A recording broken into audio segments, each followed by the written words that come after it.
சமீபத்தில் அன்புமணி ராமதாஸ் தலைவர் ரஜினிகாந்த் அவர்களை பற்றி ஒரு பேட்டியில் பேசியிருந்தார். தலைவர் எப்போவுமே எதையும் ஒளிச்சு மறைச்சி பேச மாட்டாங்க, ஓப்பனாக பேசுவாங்க.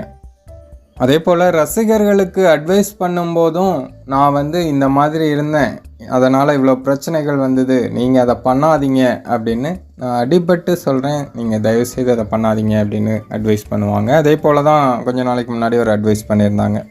அதாவது இந்த குடிப்பழக்கம், சிகரெட்டு இதெல்லாம் என்னோடய வாழ்க்கையில் நான் ரொம்ப இழந்துட்டேன். அந்த குடிப்பழக்கம் மட்டும் எனக்கு இல்லாமல் இருந்திருந்தது அப்படின்னா நான் இன்னுமே ஏகப்பட்ட உயரத்துக்கு போயிருப்பேன். இப்போ பார்க்குற ரஜினிகாந்தெல்லாம் ஒன்றுமே கிடையாது. அதனால் தயவுசெய்து யாரும் குடிப்பழக்கத்துக்கு அடிமையாகாதீங்க அப்படின்னு தலைவர் ரஜினிகாந்த் அவர்கள் பேசியிருப்பாங்க. அதற்கு தான் அன்புமணி என்ன சொல்லியிருக்காரு அப்படின்னா, இதை நாங்கள் வரவேற்கிறோம். இப்படி சொல்கிறதுக்கே ஒரு மிகப்பெரிய தைரியம் வேணும்.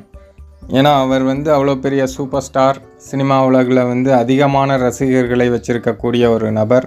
அவர் இமேஜ் பார்க்காம இந்த மாதிரி சொல்கிறார் அப்படின்னா அது உண்மையிலேயே வரவேற்க வேண்டிய விஷயம், ரொம்ப தைரியமான விஷயம் அப்படின்னு அன்புமணி பேசியிருந்தார். அது இவ்வளவு பெரிய மனிதர், சினிமால ரசிகர்கள் அதிகமா வைத்திருக்கின்ற ஒரு மனிதர் அதை பத்தி நான் எப்படி அனுபவப்பட்டேன், பாதிச்சு எனக்கு பாதிப்பு வந்ததுன்னு சொல்றதுக்கு தைரியம் கண்டிப்பா அப்படியே தைரியமா சொல்லியிருக்கிறார். அது வரவேற்கிறோம்.